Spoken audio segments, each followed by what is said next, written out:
Hello दोस्तों, तो उम्मीद है कि आप लोग अच्छे होंगे। और ये आज शासन प्रणालियों की कड़ी में ये दूसरी कड़ी है। और इसमें आज हम ये देखेंगे कि शासन की जो शक्तियां हैं उनके संबंधों के आधार पर देखेंगे कि वो शक्तियां केंद्र और राज्यों के भी विभाजित हैं, या फिर केवल केंद्र सरकार ही सारी शक्तियों का प्रयोग करता है कानूनों के निर्माण के लिए। तो इसके आधार पर जो हम आज शासन प्रणालियों का अध्ययन करेंगे इस कड़ी में। तो इस आधार पर जो है शासन प्रणाली को जो है तीन भागों में बांटा गया है। पहला होता है परिसंघात्मक शासन प्रणाली। तो किस आधार पर यह है?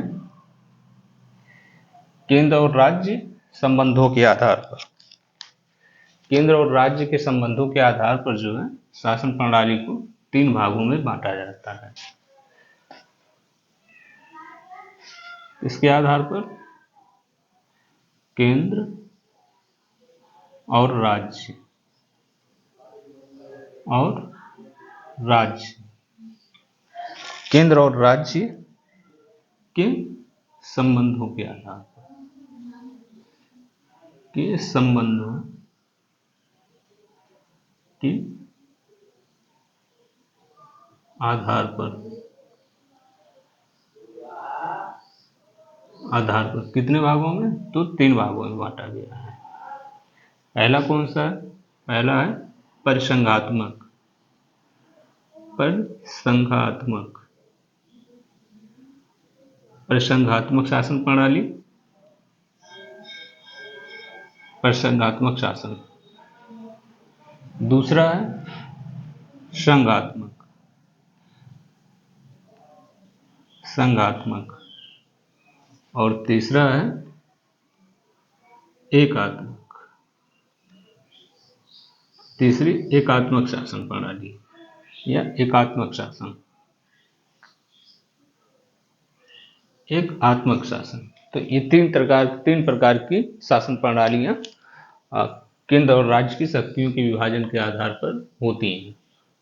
कौन कौन सी? तो परिसंघात्मक, संघात्मक और एकात्मक एकात्मक शासन। तो सबसे पहले हम देखेंगे परिसंघात्मक शासन क्या होता है। परिसंघात्मक शासन जो होता है उसमें केंद्र का जो है कोई महत्व नहीं होता है। बस केंद्र के पास कुछ शक्तियों को जो है राज्यों के बीच एक समझौता होता है कि वे कुछ शक्तियों को केंद्र सरकार को सौंप रही हैं। जैसे कि संचार, बाह्य सुरक्षा, विदेशी संबंधों के मामले में, इन सारे मामलों की देख रेख के लिए वो एक संघ का निर्माण करती हैं। और उसका काम होता है कि वो इन सारी शक्तियों की इन सारे कार्यों की देख रेख करेगा। जबकि इसमें संघ का जो है कोई महत्व नहीं होता है और राज्य जो है अपना एक स्वतंत्रपूर्ण अस्तित्व बनाए रखते हैं।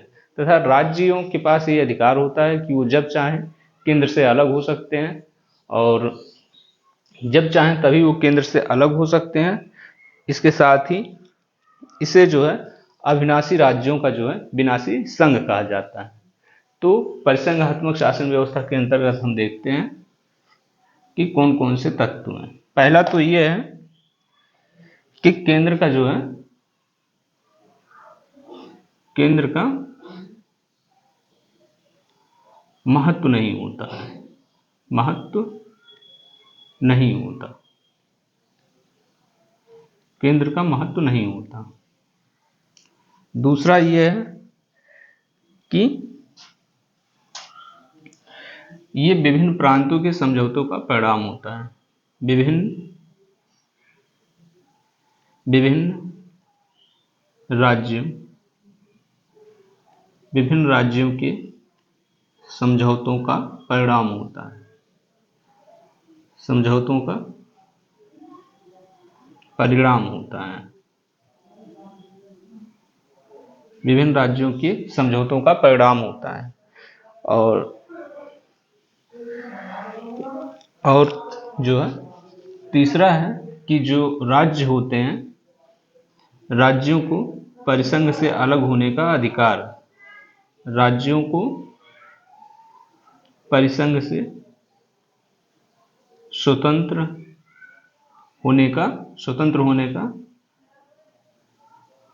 का अधिकार अधिकार होता है।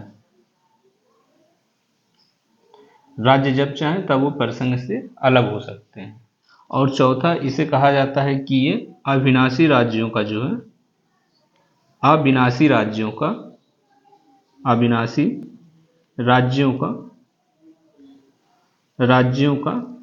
विनाशी संघ है। विनाशी अविनाशी राज्यों का विनाशी संघ। इस तरह की व्यवस्था कहाँ थी? तो इस तरह की व्यवस्था हमें देखने को मिलती है यूएसएसआर में।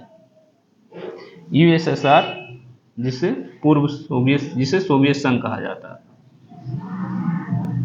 तो सोवियत संघ जो था वो इसी व्यवस्था पर आधारित था कि वहाँ के राज्यों को ये अधिकार था कि वो जब चाहें तब वे परिसंघ से स्वतंत्र हो सकते हैं। इसके साथ ही जो है, इस तरह की व्यवस्था शुरू में अमेरिका ने भी अपनाया था, और अमेरिका के जो सुप्रीम कोर्ट है, उस सुप्रीम कोर्ट ने कुछ ऐसे महत्वपूर्ण निर्णय दिए जिसके पास वहाँ की जो केंद्रीय सरकार थी, जो संघ सरकार थी, उसकी शक्तियों में वृद्धि हो गया, और जो राज्यों के अलग होने का अधिकार था वो समाप्त हो गया। तो इसके कारण जो है, जो अमेरिका है वो पूरी तरह से संघात्मक व्यवस्था में स्थापित हो गया। इसलिए तो अब हम देखेंगे कि संघात्मक व्यवस्था के पास कौन कौन से अधिकार हैं और कौन कौन सी शक्तियां होती हैं। तो पहला तो जो संघात्मक व्यवस्था होता है, संघात्मक व्यवस्था एक ऐसी व्यवस्था है जिसमें जो शासन की शक्तियां हैं वह केंद्र और राज्यों के बीच विभाजित हो जाती हैं कि किन विषयों पर केंद्र सरकार जो है कार्य करेगा और किन विषयों पर राज्यों की सरकार करेंगी। जैसा कि संघात्मक व्यवस्था जो है ये लैटिन भाषा के फोइडस शब्द से निकला है, जिसका अर्थ होता है कि समझौता। तो यह भी जो है विभिन्न राज्यों के समझौते का परिणाम ही है। लेकिन परिसंघात्मक व्यवस्था और संघात्मक व्यवस्था में बस एक ही अंतर है कि परिसंघात्मक व्यवस्था में राज्यों के पास परिसंघ से निकलने के लिए पूरी स्वतंत्रता होती है, जबकि संघात्मक व्यवस्था में जो राज्य शामिल हो जाते हैं वे कभी संघ से वापस स्वतंत्र नहीं हो सकते हैं। तो इस तरह की संघात्मक जो व्यवस्था है वो परिसंघात्मक व्यवस्था से अलग है। तो हम देखते हैं कि संघात्मक व्यवस्था में कौन कौन से तत्व हैं। तो पहला तो इसे अविनाशी राज्यों का अविनाशी संघ कहा जाता है। अविनाशी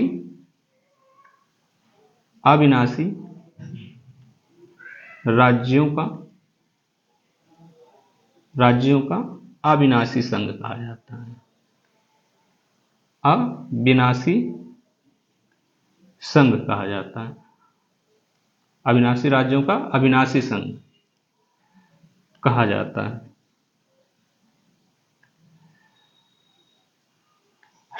संघात्मक व्यवस्था को इंग्लिश में फेडरलिज्म कहते हैं। फेडरलिज्म शब्द जो है लैटिन भाषा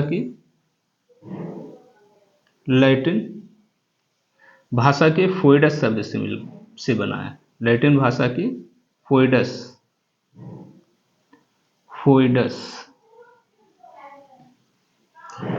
शब्द से बना है, जिसका अर्थ होता है समझौता। तो जिसका अर्थ है समझौता किसके बीच? तो राज्यों के बीच ये समझौता हो जाता है कि हम इन मुद्दों के ऊपर जो है एक बड़े राज्य का निर्माण करेंगे जो हमारी उन समस्याओं को हल करेगा। जैसे बाह्य सुरक्षा को लेकर, आंतरिक असुरक्षा को सही तरीके से निर्वाहित करने के लिए, इसके साथ ही संचार सुविधाओं को बेहतर करने के लिए, और जैसे कि मुद्रण प्रणाली है उसे सही तरीके से चलाने के लिए, और विदेश नीति के संबंध में। तो इन सारी चीज़ों के लिए ये आपस में एक समझौता कर लेते हैं कि ये चीज़ें जो है संघ सरकार करेगी और संघ सरकार के ऊपर उन सारे कार्यों की जिम्मेदारी होती है। इसके बाद जो तीसरा है, तो तीसरा ये है कि इसमें संविधान के माध्यम से जो है शक्तियों का विभाजन केंद्र और राज्यों के बीच कर दिया जाता है। संविधान के माध्यम से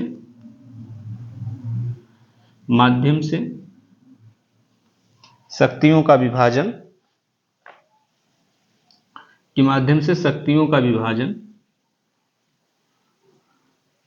शक्तियों का विभाजन किसके बीच होगा? तो केंद्र और राज्य के बीच, यानी संघ और संघीय इकाइयों के मध्य, संघ और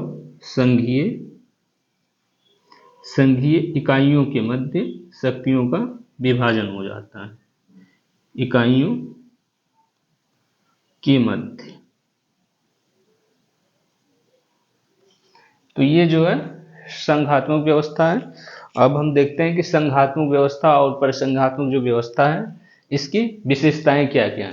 तो इसकी जैसे पहली विशेषता तो ये है कि ऐसे राज्यों में जो संघात्मक या परिसंघात्मक व्यवस्था है वहां पर एक निश्चित लिखित संविधान होना चाहिए, क्योंकि जब एक निश्चित लिखित संविधान होगा तभी जो है शक्तियों का विभाजन सही तरीके से हो पाएगा कि कौन कौन से विषयों पर जो है संघ सरकार को कानून बनाने का अधिकार है और कौन से विषयों पर संघीय इकाइयों को। इसके साथ ही एक स्वतंत्र और निष्पक्ष न्यायपालिका चाहिए। स्वतंत्र और निष्पक्ष न्यायपालिका इसलिए चाहिए क्योंकि अगर संघ और राज्यों के बीच कोई विवाद होता है तो उन विवादों की जो है हल स्वतंत्र न्यायपालिका करेगी। तीसरी है कि ऐसे देशों में जो है ऐसे देशों में दोहरी सरकारें बनती हैं। दोहरी सरकारों का मतलब है कि एक केंद्रीय स्तर पर बनेगी और एक प्रांतों के स्तर पर बनेगी। तो इस तरह की दोहरी स्तरीय सरकारों का निर्माण होता है। और जो संघीय व्यवस्था होगी, संघीय संसद होगी, कानून बनाने वाली संस्था होगी, वो 2 सदनीय होगी, जिसमें एक सदन जो है नागरिकों का प्रतिनिधित्व करता है और दूसरा सदन जो होता है वो किसका प्रतिनिधित्व करेगा? तो वो करता है जो है राज्यों का। ठीक, राज्यों का प्रतिनिधित्व करता है दूसरा सदन। जैसे कि भारत है, भारत में जो है जो लोकसभा है वो नागरिकों का प्रतिनिधित्व करता है, जो राज्यसभा है वो राज्यों का प्रतिनिधित्व करता है। तो राज्यों के हितों की बात जो होगी वो राज्यसभा करता है और जो नागरिकों से संबंधित हितों की बात होती है वो लोकसभा करती है। तो इस तरह से ये सारी विशेषताएं जो है परिसंघात्मक और संघात्मक जो शासन व्यवस्था है उसकी विशेषताएं हैं। तो इसकी विशेषताओं को देखते हैं कि इसकी विशेषताएं क्या क्या हैं। तो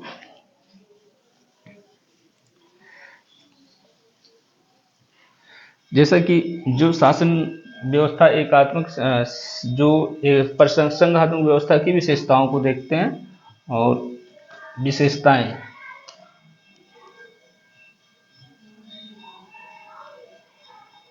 और अगर आप लोगों की वीडियो अच्छा लगे तो इसे लाइक, शेयर और सब्सक्राइब अवश्य कर दीजिए, और जिससे कि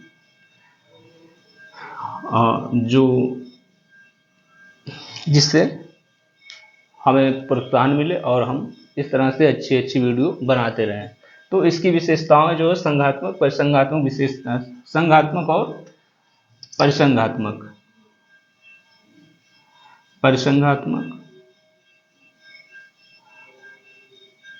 प्लस संघात्मक व्यवस्था की विशेषताएं,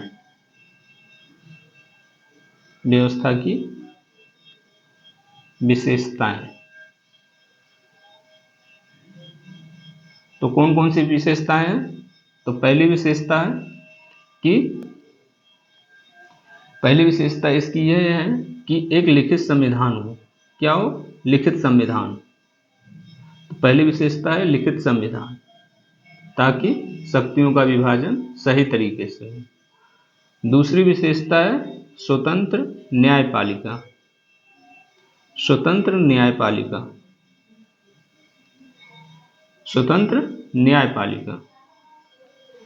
तीसरी विशेषता है शक्तियों का विभाजन। शक्तियों का विभाजन किसके बीच होगा? तो होगा केंद्र और संघीय इकाइयों के बीच शक्तियों का विभाजन होता है।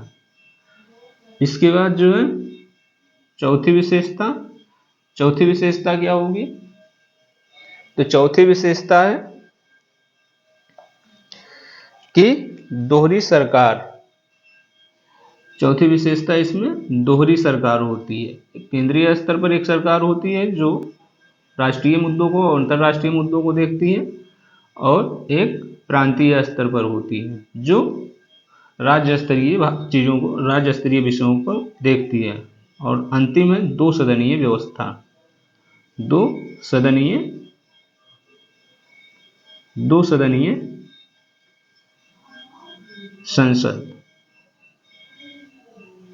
सदनीय संसद।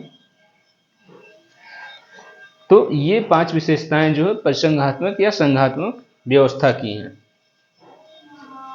ये 5 विशेषताएं उनमें विद्यमान होती। अब हम देखते हैं कि इस व्यवस्था की जो है कमियां क्या हैं, क्यों ये व्यवस्था जो है सभी देशों के लिए उपयुक्त नहीं है। तो इसकी कमियों को देखेंगे।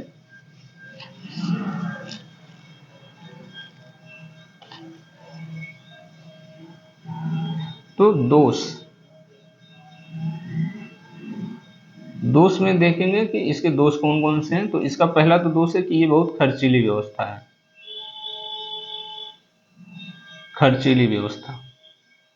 खर्चीली व्यवस्था इसलिए है क्योंकि इसमें राज्य स्तरीय पे भी प्रशासनिक मशीनरी का निर्माण किया जाता है, फिर जो केंद्र स्तर वहाँ पर भी, और जब भी जो है निर्वाचन होता है तो उसमें भी बहुत अधिक पैसों का खर्च होता है, इसलिए इसे खर्चीली व्यवस्था कहा जाता है। दूसरी ये है कि इसमें विवाद की हमेशा संभावना बनी रहती है। विवादों की संभावना बनी रहती है। विवादों की संभावना क्यों बनी रहती है? तो विवादों की संभावना इसलिए बनी रहती है, संभावना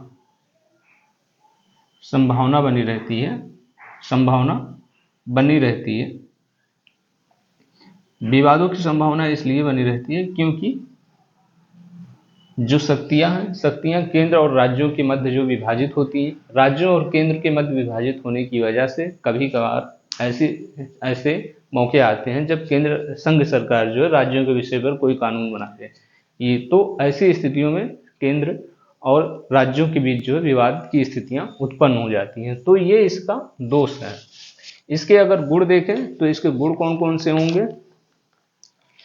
तो इसका गुण इसका देखते हैं। इसका पहला गुण है कि यह विविधता को बनाए रखने में सहायक होता है। विविधता को बनाए रखने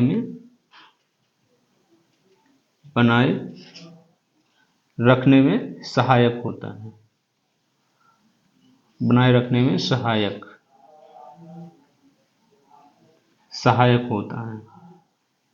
तो जहां पर संघात्मक या प्रसंघात्मक व्यवस्था, वहां पर विविधताएं अधिक अस्थायी तौर से वहां पर देखने को मिल सकती हैं, क्योंकि वहां पर बहुत सारे धर्मों के लोग और बहुत सारे धर्म संप्रदाय और जाति, रंग, भेद, इस आधार पर अलग अलग तरह के लोग वहां पर उपस्थित हो सकते हैं, और अलग अलग राज्यों की अलग अलग जरूरतें होती हैं। वहां पर अलग अलग वस्तुओं का उत्पादन हो सकता है। तो इन सारी चीज़ों को देखते हुए अगर कोई संघात्मक या प्रसंघात्मक व्यवस्था होगी तो ऐसी व्यवस्था जो है विविधता को बनाए रखने में सहायक होती है। दूसरा है कि राष्ट्रीय एकता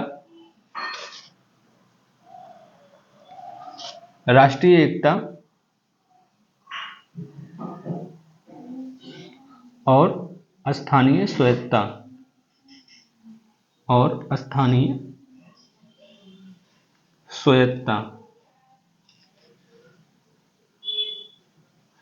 राष्ट्रीय एकता प्लस स्थानीय स्वायत्तता को जो है दोनों का लाभ इस तरह की व्यवस्थाओं में उठाया जा सकता है कि राष्ट्रीय स्तर पर जो है जो संघ सरकार होगी और राष्ट्रीय एकता को बनाए रखने में महत्वपूर्ण भूमिका निभाएगी, और राज्यों को जो है अपने राज्य क्षेत्र में जो है कुछ कार्यों को करने के लिए जो है स्वतंत्र छोड़ देगी, तो उससे उनकी स्वायत्ता भी बनेगी, दोनों का लाभ मिल सकता है।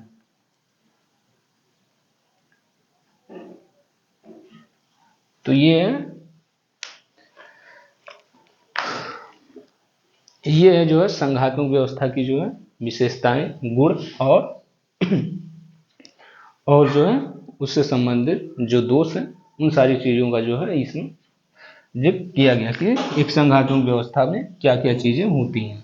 अब हम देखेंगे कि जो एकात्मक व्यवस्था होती है, एकात्मक जो व्यवस्था होती है वे उन देशों में होती है जो एक तो बहुत छोटे होते हैं, जो देश बहुत छोटे होते हैं उन देशों में जो है एकात्मक व्यवस्था को चलाया जाता है। इसके साथ ही एकात्मक व्यवस्था में जो शक्तियाँ होती हैं वे शक्तियाँ वहाँ की केंद्रीय सरकार में निहित होती हैं और वही जो है पूरे देश के ऊपर जो है कानूनों का निर्माण करता है या प्रशासनिक विषयों को देखता है। तो एकात्मक व्यवस्था में जो है शक्तियों का केंद्रीकरण होता है। एकात्मक व्यवस्था, एकात्मक व्यवस्था के अंतर्गत हम देखते हैं कि पहला तो यहाँ क्या होगा, शक्तियों का केंद्रीयकरण होगा, शक्तियों का केंद्रीयकरण होता है, केंद्रीयकरण होता है किसमें, तो केंद्र सरकार में। दूसरा, जो केंद्रीय सरकार होगी वही जो है अपने राज्य को क्या विषय देने हैं, कौन से विषय सौंपने, कौन सी शक्तियाँ निश्चित करनी है, वे सारी चीज़ें जो है केंद्र सरकार ही राज्यों को सौंपती है। और इस तरह की व्यवस्था जो होती है, इस तरह की जो व्यवस्था है वो छोटे देशों में देखने को मिलती है। ये व्यवस्था अक्सर ये छोटे देशों में देखने को मिलती है, छोटे देशों में देखने को मिलती है, क्योंकि ये छोटे देशों के लिए ही उपयुक्त है, तो इसलिए छोटे देशों में ही देखने को मिलती है। अब इसकी कुछ विशेषताएं हैं, एकात्मक व्यवस्था की अपनी कुछ विशेषताएं हैं। तो वे विशेषताएं हैं जैसे, इसकी पहली विशेषता है कि केंद्रीय सर्वोच्चता होता है, केंद्रीय सर्वोच्चता, केंद्रीय सर्वोच्चता होता है, केंद्रीय सर्वोच्चता होता है। केंद्र सरकार के पास ही वे सारी शक्तियां होती हैं कि केंद्र सरकार ही निश्चित करे कि किसे कौन सा विषय दिया जाएगा, किसको कौन से विषय पर कार्य करेगा और किसको कितनी शक्तियां दी जाएंगी। ये सारी विषयों का निर्धारण जो है केंद्रीय सरकार ही करती है। दूसरी चीज इसमें इकहरी नागरिकता होती है, इकहरी नागरिकता,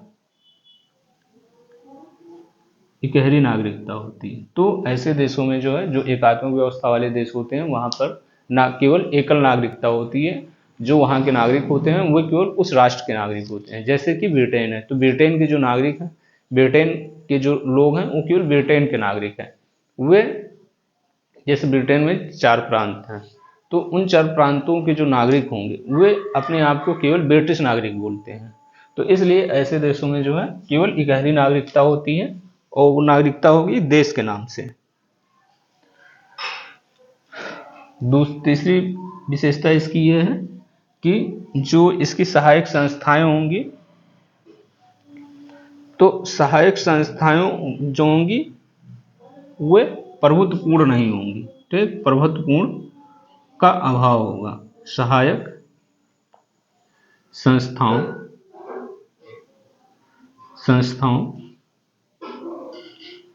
में प्रभुत्व का अभाव होता है, क्योंकि जो सहायक संस्थाएं हैं वो अपने से कोई स्वतंत्र निर्णय नहीं ले सकती हैं। जो निर्णय वहाँ की केंद्रीय सरकार लेती है उन निर्णयों को मानने के लिए बाध्य हैं। केवल ये वहाँ पर समय समय पर कुछ सलाह दे सकती हैं, इससे अधिक इनके पास कोई शक्ति नहीं होती है।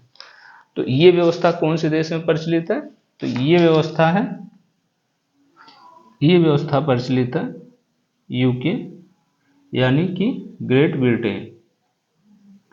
ग्रेट ब्रिटेन में जो है एक आत्मिक व्यवस्था चल रही है। ग्रेट ब्रिटेन, ग्रेट ब्रिटेन में ये व्यवस्था देखने को मिलती है। अब हम देखते हैं कि एकात्मक जो व्यवस्था है उसकी विशेषताएं कौन कौन सी हैं। तो कौन कौन सी विशेषताएं हो सकती हैं? तो पहली इसके गुण कौन कौन से हैं? तो अब हम देखते हैं एकात्मक व्यवस्था के गुण।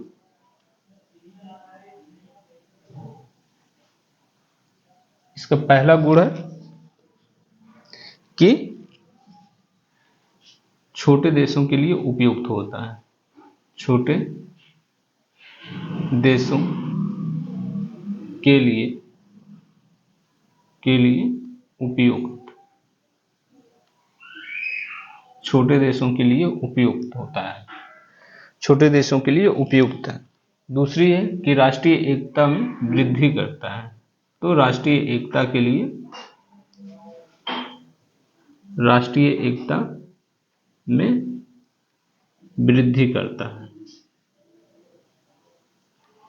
तीसरी विशेषता है, तीसरा गुण इसका यह है कि मितव्ययी होता है।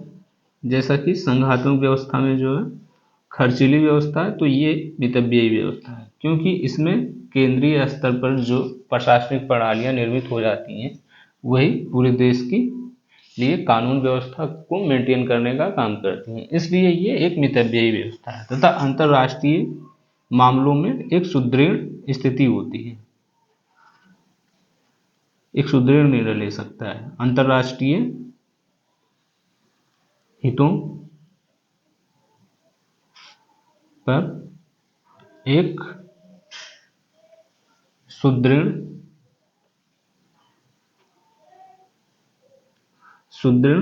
निर्णय ले सकता है, क्योंकि यहाँ पर शक्तियों का विभाजन है। शक्तियों का विभाजन न होने की वजह से जो है कोई भी निर्णय करने के लिए वहाँ की केंद्रीय सरकार के पास इतना अधिकार होता है कि वो अपने निर्णयों को सही तरीके से उन्हें लागू कर सके, सही तरीकों से लागू कर सके, और उसके लिए उसे किसी के पर जवाबदेह नहीं होना है। वो उन बातों को एकदम मजबूती के साथ रख सकती है। इसके बाद हम देखते हैं कि एकात्मक व्यवस्था के दोष कौन कौन से हैं। तो एकात्मक व्यवस्था के क्या क्या दोष हैं, अब हम ये देखेंगे। तो एकात्मक व्यवस्था के दोष, एकात्मक व्यवस्था के निम्नलिखित दोष हैं। पहला दोष इसका तो ये है कि नौकरशाही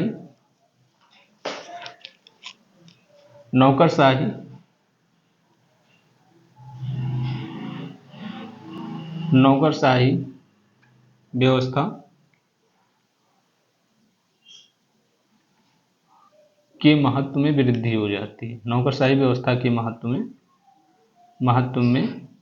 वृद्धि हो जाती है।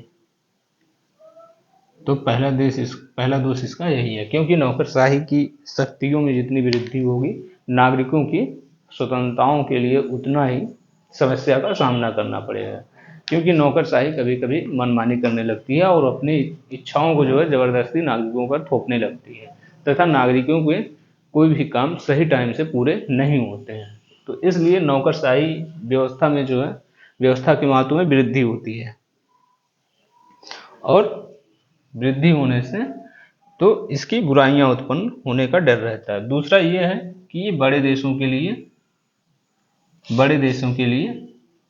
अनुपयुक्त है, बड़े देशों के लिए अनुपयुक्त है।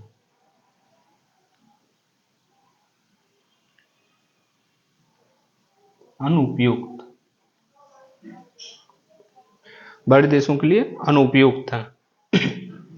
तीसरा है कि निरंकुश होने का भय बना रहता है सरकार का, कि सरकार निरंकुश हो सकती है, क्योंकि सरकार के पास जो शक्तियां हैं वो बहुत ही असीमित हो जाती हैं। असीमित शक्तियों की होने की वजह से सरकार के निरंकुश होने का भय बना रहता है। होने का भय बना रहता है। तो आज हम देखें कि जो शासन प्रणाली है, शासन प्रणालियों में जो केंद्र और राज्य के संबंधों के आधार पर जो है जो शक्तियों का विभाजन है, उसके आधार पर हमने देखा कि जो शासन प्रणाली है वो 3 भागों में विभाजित है। एक परिसंघात्मक शासन व्यवस्था, दूसरी संघात्मक शासन व्यवस्था और तीसरी एकात्मक व्यवस्था। परिसंघात्मक शासन व्यवस्था जो है वह वह जो है यूएसएसआर में प्रचलित है, और यूएसएसआर के जो नियम था उसमें कि वहाँ के जो राज्य हैं वो उससे स्वतंत्र हो सकते हैं। इसके बाद जो है जो संघात्मक व्यवस्था थी, संघात्मक व्यवस्था में अविनाशी राज्यों का अविनाशी संघ कहा जाता है, और उस तरह की व्यवस्था जो है यूएसए में देखने को मिलती है। तीसरी है एकात्मक व्यवस्था। एकात्मक व्यवस्था में शक्तियों का केंद्रीकरण होता है, और उसकी वजह से जो वहाँ की केंद्रीय सरकार के पास असीमित शक्तियाँ होती हैं, वो अपनी शक्तियों को जो है निचले स्तरों पर वितरित करती रहती है। तो इस तरह की व्यवस्था ब्रिटेन में प्रचलित है। अब भारत के संबंध में देखेंगे कि भारत में किस तरह की शासन प्रणाली है। तो भारत एक ऐसा देश है जो संघात्मक व्यवस्था और एकात्मक व्यवस्था के मिश्रण को अपनाया हुआ है। कुछ चीज़ें उसने संघात्मक व्यवस्था से ली हैं और कुछ चीज़ें एकात्मक व्यवस्था से ली हैं।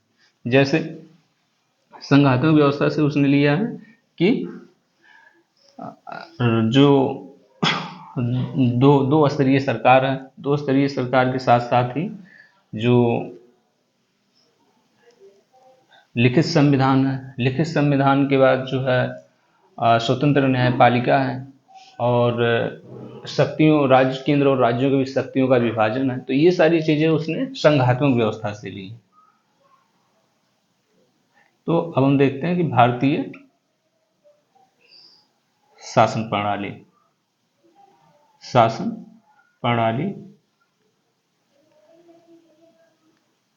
में कौन सी व्यवस्था अपनाई गई।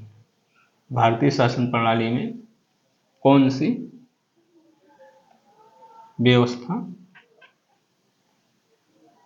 अपनाई गई है। तो भारतीय शासन प्रणाली में जो है दोनों की जो अच्छे गुण थे, उन दोनों के अच्छे गुणों को अपना लिया गया है। पहला तो भारत एक संघात्मक देश है। संघात्मक होने के साथ ही एकात्मक की ओर झुका हुआ है। संघात्मक होने के साथ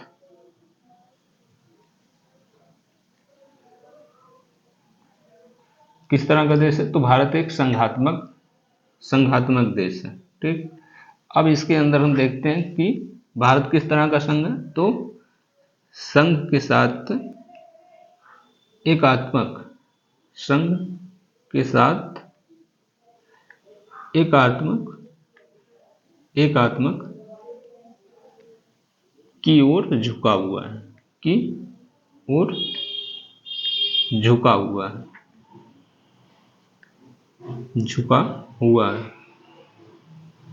तो भारत का जो संघ है वो अमेरिका के संघ से अलग है। भारत का संघ जो कनाडा के संघीय मॉडल पर आधारित है, जो कि विनाशी राज्यों का अविनाशी संघ है। मतलब कि ऐसे देशों में जो है जो संघ बना है वो राज्यों की समझौता का परिणाम ना होकर जो राज्य बने हैं वो संघ की इच्छा से बने हैं। तो संघ ने जो है अपनी प्रशासनिक सुविधाओं को अच्छी तरह से संचालित करने के लिए अपनी प्रशासनिक सुविधा को देखते हुए अपने देश को जो है कई भागों में विभाजित कर दिया है। तो इस तरह की व्यवस्थाओं को जो है कहा जाता है कि अविनाशी संघ का विनाशी राज्यों का अविनाशी संघ।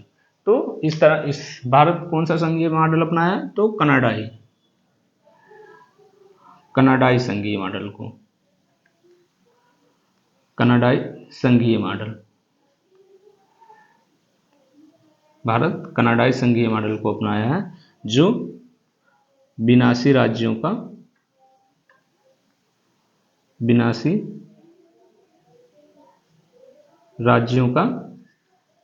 अविनाशी संघ है। अब अविनाशी संघ है।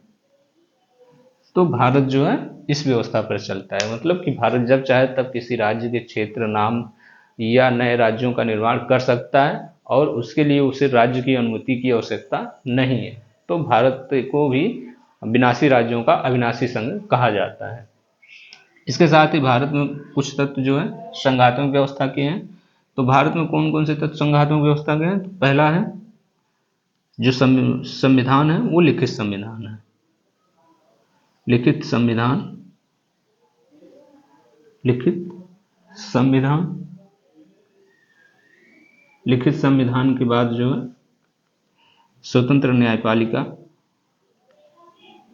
स्वतंत्र न्यायपालिका।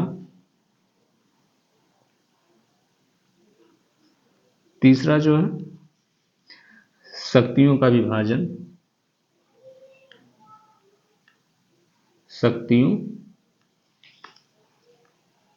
शक्तियों का विभाजन।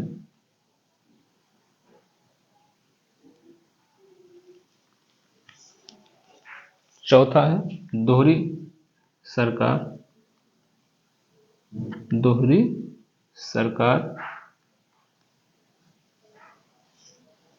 द्विसदनीय व्यवस्था, दो सदनीय व्यवस्था। तो ये सारे तत्व जो है संघात्मक व्यवस्था से लिए गए हैं। इसके साथ ही भारत में जो है एकात्मक व्यवस्था से भी कुछ अच्छे विषयों को भारतीय संविधान में अपनाया गया है। जैसे एकल नागरिकता है। तो भारतीय संघ में जो एकात्मक तत्व है, एकात्मक तत्वों में है पहला क्या है? तो पहला है एकल नागरिकता, एकल नागरिकता। एकीकृत न्यायपालिका, एकीकृत न्यायपालिका, एकीकृत न्यायपालिका। संविधान संशोधन की जो शक्ति है वो केवल केंद्र के पास है। संविधान संशोधन की शक्ति, संविधान संशोधन की शक्ति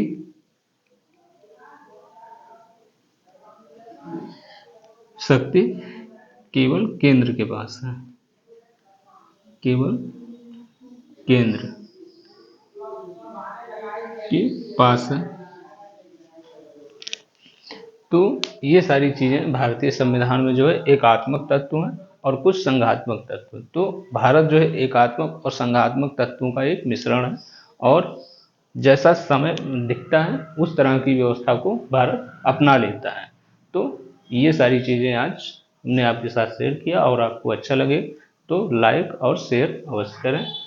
धन्यवाद। जय हिंद।